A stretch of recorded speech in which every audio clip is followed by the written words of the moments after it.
Highcats, My Leadership Journey. This is where we get one of our own who has distinguished himself or herself in career in any field of endeavor, and we bring such individuals to come onto the platform. We afford ourselves the opportunity to come up close, to get to know the person behind the name, the background, and growing up, and all things relating to the person. And then we also get to learn about their leadership journey. Where did they start from? How did they get to where they are? And how did they start this whole leadership thing, and how far they've come? They share their challenges and how they were able to overcome them with us. And we get to learn a lot. Tonight, we are privileged to have one of our own very distinguished personality come onto this platform. This is My Leadership Journey.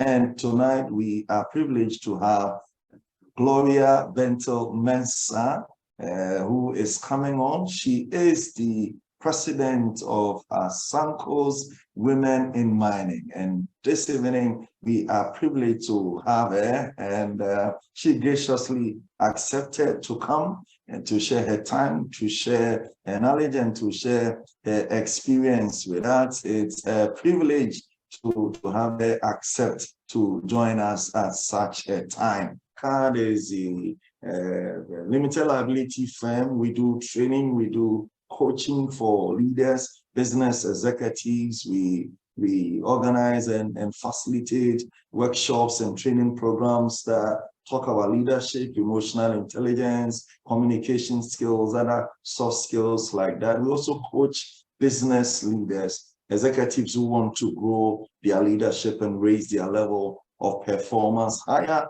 than the level where they are. We have some programs that we put up for sale, and virtually most of the time you can join any of our courses. Are coming up and close with the one and only Gloria Bentil Mensah, and it is my privilege to welcome her. Yes, Auntie, you're welcome. So thank you, Daniel, for this great opportunity. I believe by the time we finish this, at least I will inspire one person, at least one person after this show.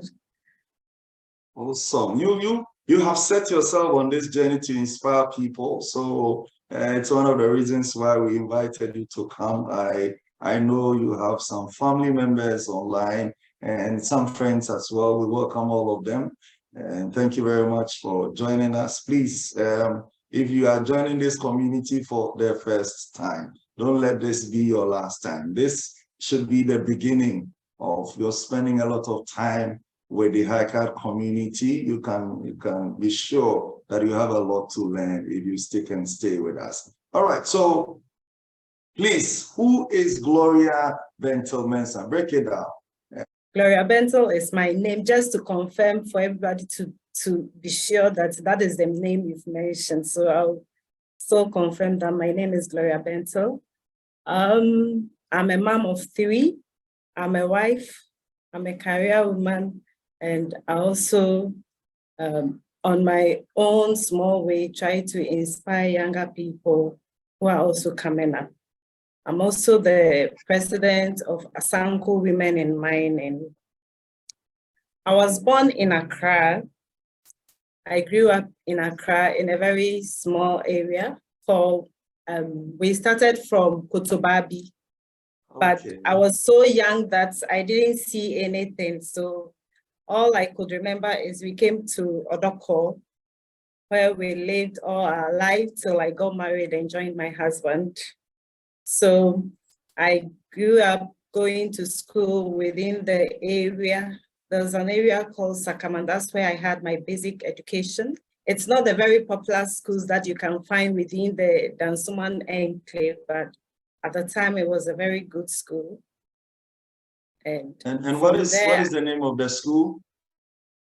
It used to be Eto when I was there, but now the name has changed to Tantua. Tantua. Okay. Yeah. So from there, I went to Infantsman Girls Secondary School, then from there to University of Ghana. Gloria, what did you study at the University of Ghana? My first degree, I studied Bachelor of Fine Art, Theatre for Development. I specialize in Theatre for Development. Okay. Then from there, I did Social Policy Studies at the University of Ghana Center for Social Policy Studies. Yeah. Okay. So now you, because of the social policy, I guess that has informed what you do currently. Yeah, I think even from the first degree, you know, when you are out there and you hear of theater arts, people usually think it's all about acting alone. But until you enter, you get to know that it's a broader area which has a lot of specialization. And the area that I specialize, Theater for Development, it's more of using theater as a communication tool to address social issues. So that is where my my interest for communication started. And currently you work with Asanko? Yes, I currently work with Asanko Gold Mine. Is that where you started from, or you went somewhere and then Asanko grabbed you from somewhere? Okay, let me start my career story. It's a very interesting story because I didn't even know anything about mining. Having been born in Accra, I mean, all you know is Accra, and even if you hear mining, the only place that could come to mind was Obuasi, Anglo Gold, or at the time Ashanti Gold. So when I finished school, I worked with World University Service of Canada. It's an international NGO, and it's the way it happened. It's just interesting. I was just waiting for my national service to be posted, only to be there, and I had a call. And one thing that I have to let you know, I was always volunteering when I was in school. Any research that comes and there's an opportunity for me to do, I wasn't thinking about money. I always wanted to occupy myself with something. So I was always volunteering where I can get something to do, I'll be there. So I was there, and this organization called that they needed someone to come and work with. So they called me for an interview. So when they called me for an interview, I went. I mean, at that time, I had just come out of school. I didn't know anything about the working environment. You're just so fresh. And I was there, and they called me that I've sailed through the interview, so I should come and start work.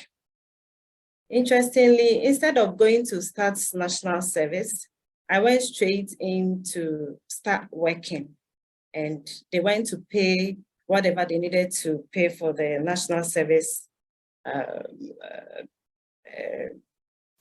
secretariat. So I went straight to work and not national service. And it was through this volunteering whilst I was in school that got me that opportunity. So right from school, I was privileged to have a job at that time, which was paying well. And it gave me so much exposure I traveled almost all around the country because we're moving from region to region. At that time, they had started a research, and it was so demanding. Sometimes you have to be on the field for almost a month before you come back home. And I remember when I got in there, let me share this interesting experience. My boss who took me in, Mr. Ben Fearful, I was so green, but he was ready to work with me at that time, and he gave me all the opportunity to learn. I remember the first time when we returned from the field, and I was supposed to prepare a report. When I sent the report to him, he asked me, well, what have you done? So I had to do it for about the third time. And he called me and he was like, are you sure you are the one who did this report? But he realized I was ready to learn. I was open to learn. And I mean, that is me. Yeah.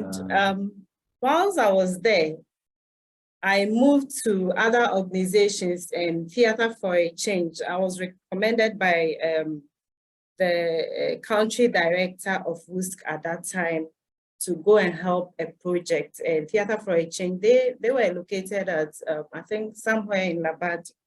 So I was going there to help them on their project and all that. So that exposed me to a lot of community development work. So whilst I was there, I came back to WUSC again. I was there one day, I had a call. And the call was, it was an evening call. So it was very unusual for an organization to call you around that time to come for an interview.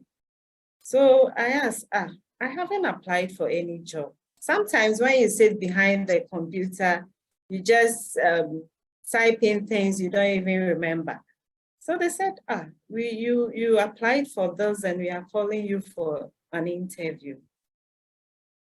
I said I wasn't going. So later I thought about it again and I said, okay, let me go and give it a try.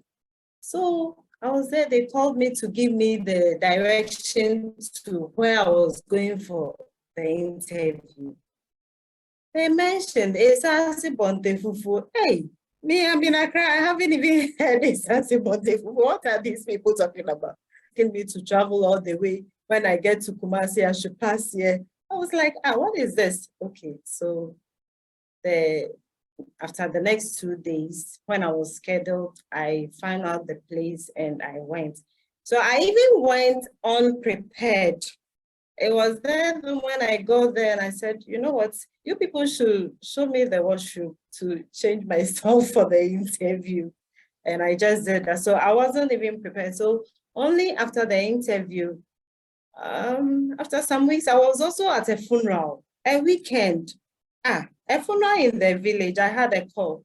You've been successful in the interview. I was like, which people that they are not serious like this? All the time, it's very usual. So when I was given the call, I said, okay. I didn't really bother. So I said, I'm not sure these people are serious. I mean, I haven't said I was, because when I finished school, my dream job was to work with an international organization. So I was always going around the UNs, UNDPs, UNFPAs. Those were my targets. So going somewhere into the village to work wasn't part of my plan. So I was there and for some weeks, I wasn't minding them. At the time, a new boss had joined, and he called me and said, Gloria, you have your offer letter here. It's still on my table for some weeks. When are you coming? And I said, what offer letter? Okay, then email it to me and let me see what is in there before I will take a decision. I looked at the offer and I said, okay. At the time, I had done my master's thesis in socioeconomic impacts of mining communities. So I just said, okay, well, this would be an opportunity for me to see what is actually on the ground based on my findings and relate it so that I can speak as a miner and not as a perceived, what people perceived out there. So that is how I landed in the mining job. And when I got in there, I was still looking outside the mine because that wasn't what I dreamt to do. So I was still looking for opportunities elsewhere, but I attended a couple of interviews, and interestingly, one of the interview, apparently the one sitting on the panel, when I finished with the interview, he told me, Gloria, where you go, my regards to. Then he mentioned my boss name. And I said, oh, who are you? So when I came back to work, I came to report myself to my boss that this is what I have done. So please, when you hear of anything, don't be surprised. So that is how I started the mining journey. And when I got in there, I am somebody who always wants to make a change. Okay. I remember when I joined the mining, the company was at that time an exploration company. And you know, the dynamics are so different. Mining has 3 stages. We have the exploration, we have the construction where you put up your facilities and stuff. Then we have the mining where you pour the gold. So all these stages comes with its own dynamics. And the exploration is more difficult because at that time the systems are not there. It's a very rough environment, but I managed to, you know, stay in there because I'm not soft as I look.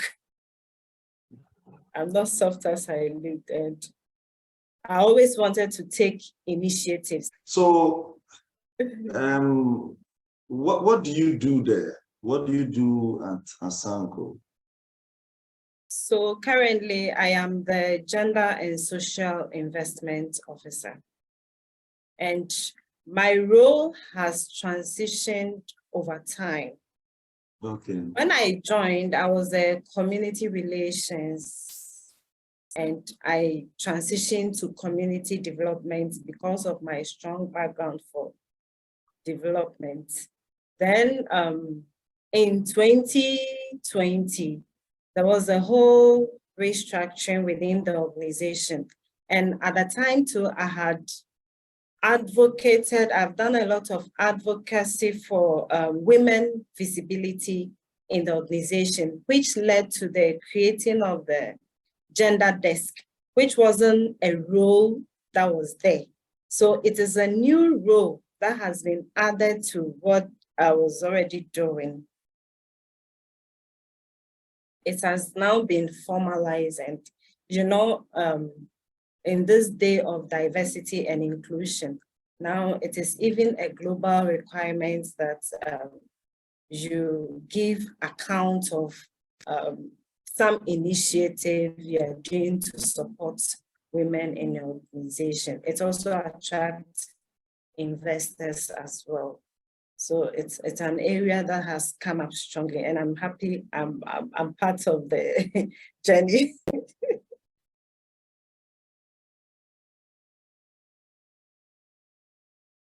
The way you're saying this, I suspect that you are getting more and more comfortable in there.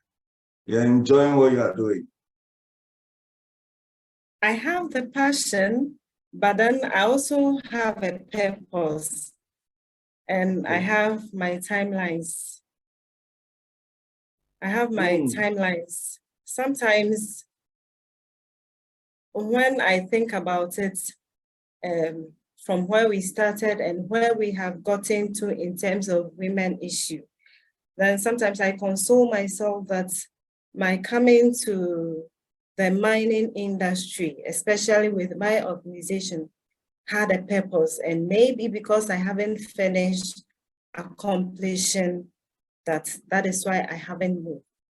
So that is how I will put it for now. Nice one. Nice one. So just share with us some of the things that your office, what comes directly under, what are some of the things we see some on social media, on LinkedIn, and you post a lot about the work that you are doing. Just give us a few highlights. What do you do?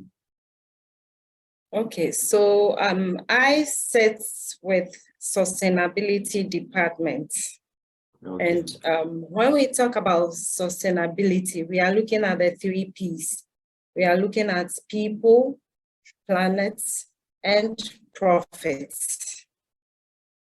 And in all these things, it goes hand in hand. You can't take any of the threes, any of these three, you can't take any of that out. It has to go together. You can't be a company and have all the license that you are required and you don't have the social license. When I talk about social license, I'm talking about getting the acceptance of the people where you work. And that is where we come in, liaising with the people, engaging them, updating them on the projects we are doing in a transparent manner, and also people who have been affected by the project. What are the mitigations we have in place to ensure that the company coexists with the community where it operates? Yeah. Nice one. And we are in the month of October, so I suspect you are very busy in the month of October helping women and breast cancer awareness and other things, right? Yeah. Okay, so what's up? All right, so let me just give you just about what we've done this month. We've done an on-site screening and education for employees. And this time we are looking at diversity and inclusion. Now it's not only about women, we also take care of our men, because I believe that we cannot do it alone. It's a collaborative effort. All these gender agenda that we are pushing, without the men, we cannot achieve that goal. So we need to pull them along, and we need to educate them to understand that we are not here to take their positions. All we are saying is give us equal opportunity, make the playing field even for all of us to thrive, to attain our full potential. So we did the prostate education for the men as well, and also the opportunity for them to get screened so that you know your status. It is always good to know your status, so that you take immediate action before it's too late. Then we also, like I said, the inclusion is not only about women issue. We extend our programs to the community as well. As I'm speaking with you, yesterday we had a community deba in catchment areas in collaboration with the District Health Directorate, who are doing cancer screening and other non-communicable health screening for the communities as well, because health is one of our opportunity cycle when it comes to the organization, which focus, that's the focus, one of the focus areas. Yo, thank you very much. Thank you for sharing these with us. I'll be asking us to shift into your leadership journey.